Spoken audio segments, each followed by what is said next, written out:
Nous allons citer quelques-uns. Pour que les gens comprennent, parce que souvent, il y a des confusions. Détournement des fonds, publics ou privés. Si vous détournez des fonds, ne pensez pas que vous avez désobéi à la loi de la République seulement, mais vous avez aussi désobéi aux ordres d'Allah subhanahu wa ta'ala.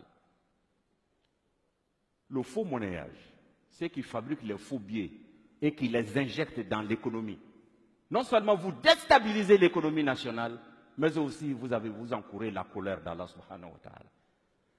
Troisièmement, la manipulation des marchés publics et privés. Vous tous et vous toutes qui avez l'autorité de dire oui ou non pour attribuer un marché. Lorsque vous intervenez dans l'attribution pour vous attribuer injustement des parts, des pourcentages, sachez que vous avez désobéi non seulement à la loi de la République, mais vous avez aussi désobéi gravement aux enseignements d'Allah subhanahu wa ta'ala.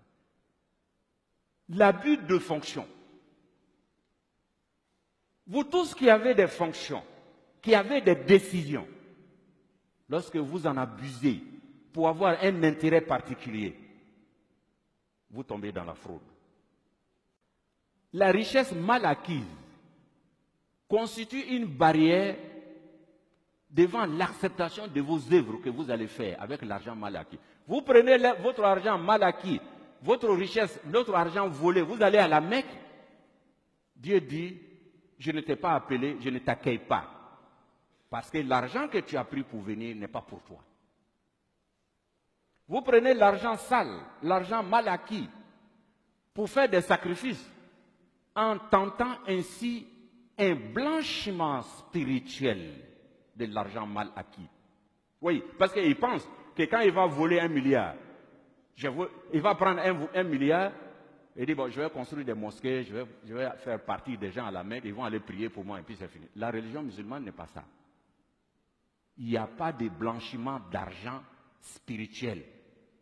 C'est-à-dire le fait de faire le sacrifice avec l'argent volé ne le rend pas licite pour toi. Dieu n'accepte pas.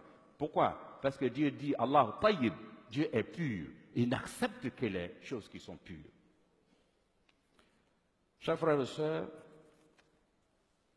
il y a aussi sur le plan spirituel, il y a d'autres éléments. À cause du temps, nous allons, peut-être en d'autres occasions, nous allons revenir sur ces choses si l'occasion nous était donnée. Il y a surtout la colère d'Allah. Dieu dit, فَإِن لَمْ تَفْعَلُوا فَأَذَنُوا بِحَرْبٍ مِّنَ اللَّهِ وَرَسُولِهِ.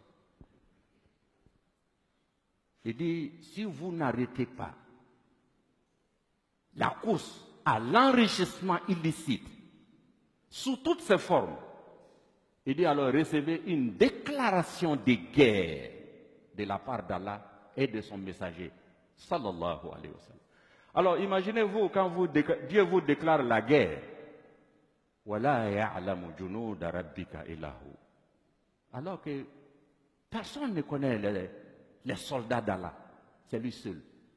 Ça peut être une maladie, ça peut être des inondations, ça peut être des incendies, ça peut être le fait même que les cœurs de vos citoyens ne sont plus ensemble. Donc c'est une menace grave.